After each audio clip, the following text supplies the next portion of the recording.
Hi, fellow students and professor. My name is Carmen Price. A little bit about my background in correctional settings would be I spent both my foundational year and my specialty year um, at a level 5 male facility. I worked with both adult male offenders and youth. There's a program there where uh, male ages 16 to 17 who have been convicted of more serious crimes, such as murder and things like that, are incarcerated in an adult correctional setting. However, they still have educational requirements and things like that that a youth on the outside would. So that was a really interesting experience, and I really enjoyed working with the youth. This year, I've also got to incorporate. I'm working at a level 4 facility, um, splitting my time between the two with some female offenders, which is definitely new for me because last year it was all males, um, and that's been really educational. It definitely there's a big difference between working with the female offenders and the male offenders, and I didn't think it would be that much of a difference.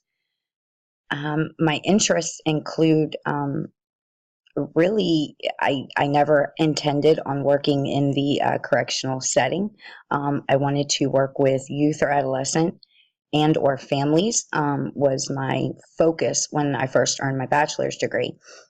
It just so happened I kind of fell into a entry level position at the correctional setting, and then I was able to do my internship there, but in a different program, in a different capacity.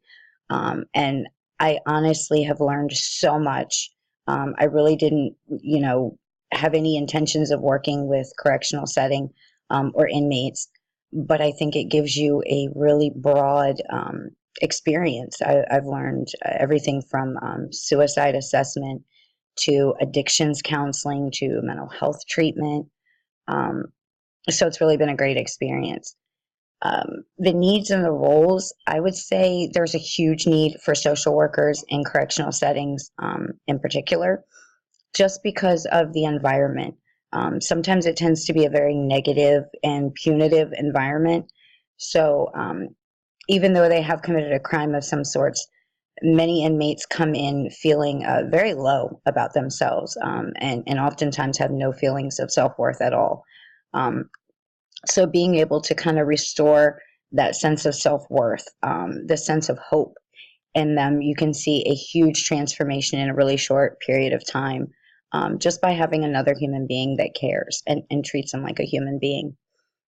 um, and as far as the roles of social workers, I've seen people wear many different hats in there, from being just another, listening ear to, like I said before, suicide assessments, mental health treatment, counseling.